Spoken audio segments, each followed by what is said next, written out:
Hello नमस्कार साथियों, आपका स्वागत है आपके अपने YouTube channel GK unique by Vivek में। तो साथियों, हम आज के इस वीडियो में पढ़ने वाले हैं 2010 के जो बिहार पुलिस का परीक्षा हुआ था उसमें के सारे जीके जीएस के महत्वपूर्ण सवाल करने वाले हैं इस वीडियो में। तो दोस्तों अंत तक वीडियो देखिए, पूरे के पूरे 28 सवाल कराने वाले हैं इस वीडियो में। आपको आखिरी सवाल का जवाब हमें कमेंट करना, देखते हैं उस सवाल का जवाब कौन करता है। ये सारे सवाल 2010 के पेपर से उठाया गया है, काफ़ी महत्वपूर्ण। देखते हैं ये प्रकार इस सवाल जो है न काफ़ी बार पूछ रहा है, तो उम्मीद हो 1 अक्टूबर को ऐसा देखने का आपको पेपर में मिल सकता है सवाल 1 या 2। तो चलिए हम अपने पहले प्रश्न की तरफ बढ़ते हैं। देखिए आज हमारा प्रश्न पहला क्या बोल रहा है। ब्रह्म समाज का संस्थापक कौन था?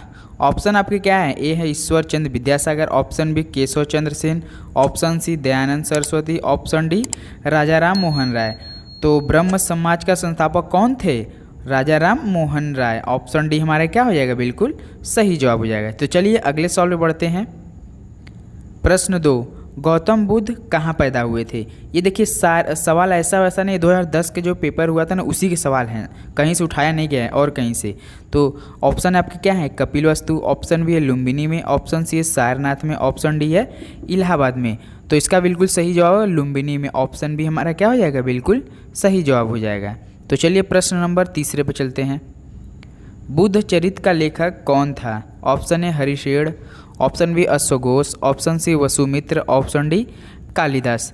तो इसका बिल्कुल सही जवाब अश्वघोष। ऑप्शन बी हमारा क्या हो जाएगा? बिल्कुल सही जवाब हो जाएगा। बुद्ध चरित्र के लेखक कौन है? अश्वघोष।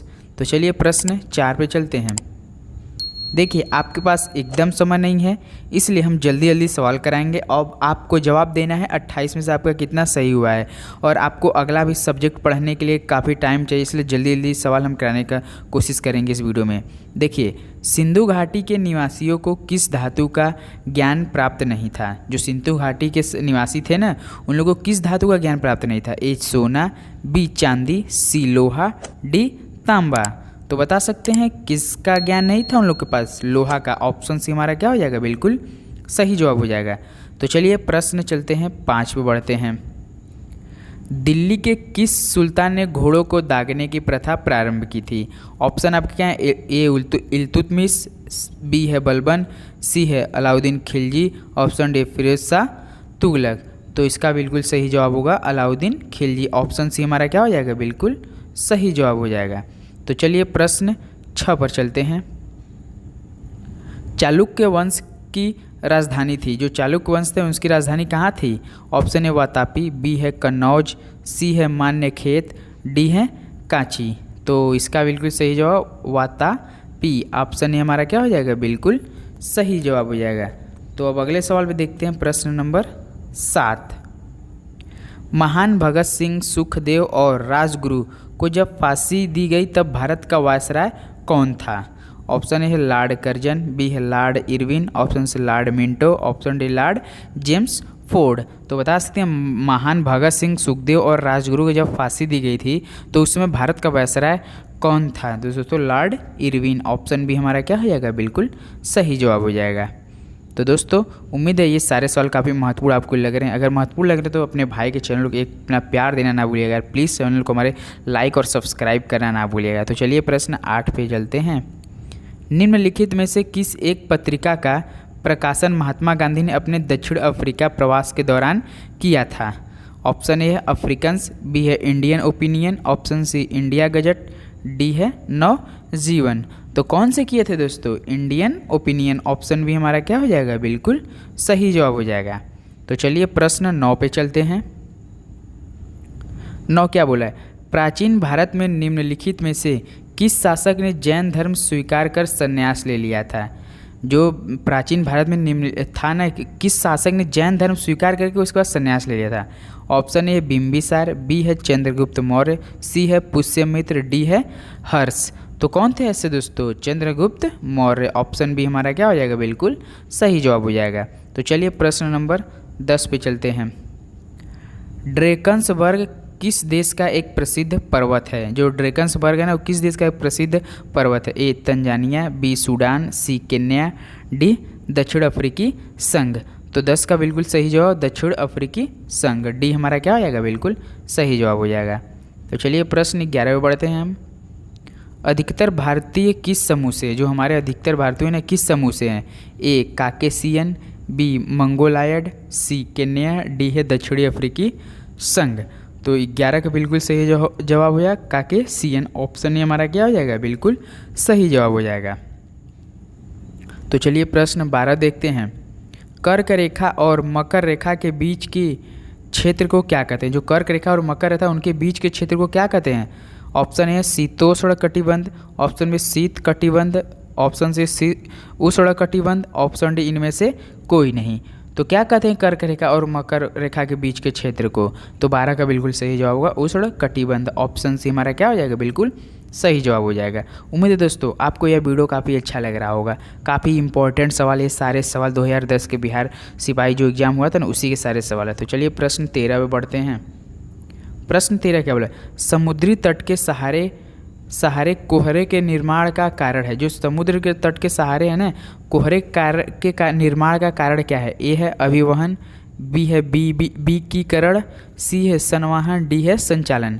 तो ऑप्शन हमारा इसका बिल्कुल सही जवाब हो ए अभिवहन। हमारा ऑप्शन ए क्या हो जाएगा? बिल्कुल सही जवाब हो। जो समुद्री तट के सहारे कोहरे के निर्माण का कारण किससे होता है? अभिवहन के वजह से होता है। तो चलिए प्रश्न 14 पे बढ़ते हैं। गंगा नदी की सहायक नदियों में उत्तर की ओर बहने वाली नदी कौन सी है? जो गंगा नदी की सहायक से नदियों में उत्तर की ओर बहने वाली नदी कौन सी है दोस्तों? ए कोसी, बी घाघरा, सी सोन, डी गंडक। तो 14 का बिल्कुल सही जवाब हो जाएगा सोन नदी। ऑप्शन सी हमारा क्या हो जाएगा? बिल्कुल सही जवाब हो जाएगा। तो चलिए प्रश्न नंबर 15 पे बढ़ते हैं। प्रश्न 15 क्या बोला है? भारत में शुष्क खेती के अंतर्गत एक प्रमुख फसल निम्नलिखित में से कौन सी है? ऑप्शन ए धान, बी है गेहूं, सी है बाजरा, डी है गन्ना। इस सवाल से पहले दोस्तों आपको पता है शुष्क मतलब, शुष्क खेती का मतलब आप समझते हैं क्या होता है? शुष्क खेती का मतलब समझते हैं आप क्या होता है? कौन सी खेती क्या होता है इसमें? जहाँ पानी की दोस्तों ना, शुष्क खेती में जहाँ पानी की कमी हो, जो पौधा बिना अधिकतर पानी के ही जैसे उग जाते हैं। जैसे दोस्तों बाजरा देखेंगे, सरसों देखेंगे, ज्वार देंगे, इन लोग को पानी की बहुत कम आवश्यकता हो, उसी के शुष्क खेती की। जहाँ की पानी की व्यवस्था न हो, थोड़ा मोड़ा पानी मिले तो वो अपने आप अपने को सही कर लेते हैं। जैसे बाजरा सरसों देखेंगे तो उन लोगों को पानी की जरूरत, इसी को क्या बोलते हैं? शुष्क खेती बोलते हैं। तो दोस्तों इनमें से ऑप्शन कौन सा दिख रहा होगा? धान, गेहूं, बाजरा, डी गन्ना। तो आपको दिख रहा होगा 15 के बाजरा। ऑप्शन सी हमारा क्या हो जाएगा? बिल्कुल सही जवाब हो जाएगा। ऐसे सवाल को पहले समझना पड़ेगा, उसके बाद जवाब देना दीजिए, काफ़ी से सरल हो जाएगा। शुष्क खेती मतलब जहाँ पानी की कमी, कम पानी में हो जाए। तो चलिए उम्मीद है समझ गए होंगे। तो चलिए प्रश्न नंबर 16 पे बढ़ते हैं। 16 क्या है? भारत का अनन्य आर्थिक क्षेत्र के आगे समुद्र में कितनी दूरी तक है? ऑप्शन ए 300 समुद्री मील, ऑप्शन बी 200 समुद्री मील, ऑप्शन सी 400 समुद्री मील, ऑप्शन डी 1000 समुद्री मील। तो 16 का बिल्कुल सही जवाब होगा 200 समुद्री मील। ऑप्शन बी हमारा क्या हो जाएगा? बिल्कुल सही जवाब हो जाएगा। ये सारे सवाल दोस्तों 2010 के पेपर से उठाया ही गया है, ये जरूर याद रखिएगा। प्रश्न नंबर 17, इसलिए सारे महत्वपूर्ण सवाल हैं ये।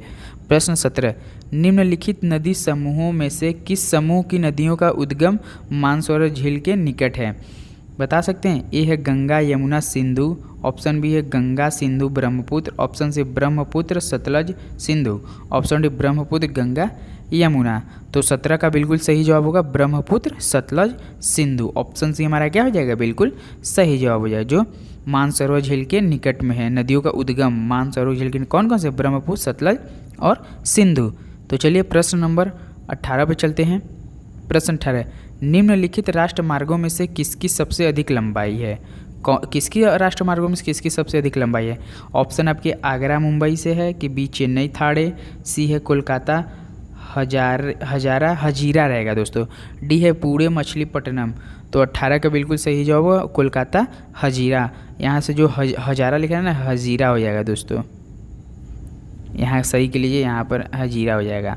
तो ऑप्शन सी क्या हो जाएगा? कोलकाता हजीरा सबसे राष्ट्रमार्गों में सबसे अधिक लंबाई है। तो चलिए प्रश्न 19 देखते हैं। प्रश्न, भारत का देशांतरीय विस्तार है। ऑप्शन ए है 68 डिग्री से 7 पूर्व से 97 डिग्री 5 पश्चिम तक, ऑप्शन बी है 68 डिग्री 7 पूर्व से 97 डिग्री 25 पूर्व तक, ऑप्शन सी है 68 डिग्री 7 पूर्व से 96 डिग्री 30 पश्चिम तक। ऑप्शन डी है 69 डिग्री 4 पूर्व से 95 डिग्री 25 पूर्व पश्चिम तक। तो भारत का देशांतरीय विस्तार क्या है दोस्तों? देशांतरीय का मतलब समझते हैं, जो लॉन्गिट्यूड एल्टीट्यूड होता है ना, वही सबको क्या बोलते हैं? देशांतरीय विस्तार जो एक होता है पृथ्वी पर ना, उसी को बताया जाता है देशांतरीय। तो 19 का बिल्कुल सही जवाब हो जाएगा ऑप्शन नंबर बी, 68 डिग्री 7 पूर्व से 97 डिग्री पूर्व तक है हमारा देशांतरीय विस्तार भारत का। तो चलिए प्रश्न 20 पे चलते हैं। इसका बी ऑप्शन हमारा क्या हो जाएगा? बिल्कुल सही जवाब हो जाएगा। तो चलिए प्रश्न 20 पे चलते हैं। लक्षद्वीप समूह में प्रवाल द्वीपों की संख्या है। ऑप्शन है 10, बी है 11, सी है 12, डी है 15। दोस्तों पहले आप समझिए प्रवाल क्या होता है। प्रवाल समझने का कोशिश कीजिए। प्रवाल ये हो समुद्र के भीतरी जो होते हैं ना स्थित रहते हैं, जो समुद्र होते हैं उनके भीतर चट्टाने से जो प्रवालों द्वारा छोड़े जाते हैं। ये चट्टान रहते हैं, एक प्रकार के चट्टान समुद्र के भीतर रहते हैं। ये कैल्शियम कार्बोनेट से बने होते हैं। तो यही पूछ रहा है लक्षद्वीप समूह में प्रवाल द्वीपों की संख्या कितनी होती है? तो कितनी होती है दोस्तों? 12 होते हैं। ऑप्शन सी हमारा क्या हो जाएगा? बिल्कुल सही जवाब हो जाएगा। तो चलिए प्रश्न नंबर 21 पे बढ़ते हैं। 21 क्या बोल रहा है? निम्नलिखित में से कौन सी नदी अरावली पर्वतमाला से निकलती है? Option A Chambal, B Mahi, C Luni, D Ghaggar. तो कौन सी होती है? लूनी। ऑप्शन सी हमारा क्या हो जाएगा? बिल्कुल सही जवाब हो जाएगा, अरावली पर्वतमाला से निकलती है। तो चलिए प्रश्न 22 पे चलते हैं। निम्नलिखित में से किसे आधुनिक मनु कहा जाता है? आधुनिक मनु किसे कहा जाता है? ए है राजेंद्र प्रसाद को, बी है BN राव को, सी है महात्मा गांधी को, डी है BR अम्बेडकर जी को। तो 22 का बिल्कुल सही जवाब होगा BR अम्बेडकर हो जाएगा हमारा, डी बिल्कुल सही हो जाएगा, भीमराव अम्बेडकर जी को। तो चलिए प्रश्न 23 पे बढ़ते हैं। हमारे देश में किसी राज्य की कार्यपालिका शक्ति का प्रधान होता है? कौन होते हैं दोस्तों? ए मुख्यमंत्री, बी कैबिनेट मंत्री, सी राज्यपाल, डी मुख्य सचिव। तो 23 का बिल्कुल सही जवाब हो जाएगा राज्यपाल। ऑप्शन सी हमारा क्या हो जाएगा? बिल्कुल सही जवाब। किसी राज्य की राज्यपालिका जो होता है ना, शक्ति के प्रधान होते हैं राज्यपाल। उम्मीद है समझ गए होंगे। तो चलिए प्रश्न 24 पे बढ़ते हैं। भारत पे नागरिकता संबंधी विधान बनाने का प्राधिकार प्राप्त है? ए संसद को, बी लोकसभा को, सी राज्यसभा को, डी राज्य विधान मंडलों को। तो किनको है दोस्तों? संसद को। ऑप्शन हमारा क्या हो जाएगा? बिल्कुल सही जवाब हो जाएगा। तो चलिए प्रश्न नंबर 25 पे बढ़ते हैं। स्वतंत्र भारत के प्रथम कानून मंत्री कौन थे? ए चक्रवर्ती राजगोपालचारी, ऑप्शन BN राव, सी है doctor BR Ambedkar ji, D है मेहरचंद्र महाजन। तो इसका जवाब हमें अब क्या करेंगे दोस्तों? कमेंट करेंगे। देखते हैं इस सवाल का जवाब कौन कौन सही हमें कमेंट करके बॉक्स देता है, में देता है सही जवाब। स्वतंत्र भारत के प्रथम कानून मंत्री का, स्वतंत्र भारत के प्रथम कानून मंत्री पूछे हैं, ये सवाल ध्यान से देख कर जाइएगा। तो चलिए प्रश्न नंबर 26 पे इस सवाल का जवाब हमें कमेंट जरूर कीजिएगा। प्रश्न 26, राज्यपाल की नियुक्ति किसके द्वारा की जाती है? जो राज्यपाल होता है वो किसके द्वारा नियुक्ति की जाती है? ए प्रधानमंत्री, बी राष्ट्रपति, सी लोकसभा अध्यक्ष, डी इनमें से कोई नहीं। तो 26 का बिल्कुल सही जवाब होगा राष्ट्रपति द्वारा हो जाता है राज्यपाल की नियुक्ति। ऑप्शन बी हमारा क्या हो जाएगा? बिल्कुल सही जवाब हो जाएगा। तो चलिए प्रश्न नंबर 27 पे बढ़ते हैं। भारत में केंद्रीय मंत्रिपरिषद किसके प्रति उत्तरदायी है? किसके प्रति उत्तरदायी है भारत में केंद्रीय मंत्रिपरिषद है? ए लोकसभा, बी राज्यसभा, सी संसद, डी इनमें से कोई नहीं। तो 27 का बिल्कुल सही जवाब हो जाएगा लोकसभा। ऑप्शन हमारा क्या हो जाएगा? बिल्कुल सही जवाब हो जाएगा। तो चलिए प्रश्न 28 और आज का आखिरी सवाल है दोस्तों। भारत के राष्ट्रपति का कार्यकाल कितने वर्ष का है? ए 3 वर्ष, बी 4 वर्ष, सी 5 वर्ष, डी 6 वर्ष। दोस्तों इस सवाल का जवाब भी आप हमें क्या करेंगे? आराम से कमेंट बॉक्स में छोड़ दीजिए। देखते हैं इस सवाल का भी जवाब कौन कौन सही देता है। तो दोस्तों 1 से 28 तक सारे सवाल हो चुके। बिहार पुलिस के काफ़ी महत्वपूर्ण सारे सवाल यही सब थे। 2010 के इतने सवाल बने थे, और सवाल बने थे लेकिन वो इम्पोर्टेंट ज़्यादा नहीं, ये काफ़ी इंपॉर्टेंट लग रहा है। देखिए हर एग्जाम में पूछ लेता है। तो चलिए दोस्तों आज शाम को मिलते हैं एक बार फिर से 6:30 बजे। तो आज के लिए बस इतना ही। अगले वीडियो में के हमारे चैनल को जुड़ना ना भूलिए, सब्सक्राइब करिए, इससे जब भी मैं वीडियो बनाऊं आप तक सबसे पहले जाएगा नोटिफिकेशन में। तो चलिए आज के लिए बस इतना ही, मिलते हैं अगले वीडियो में। तब तक दोस्तों जय हिंद, जय भारत, पढ़ते रहिए। All the very best.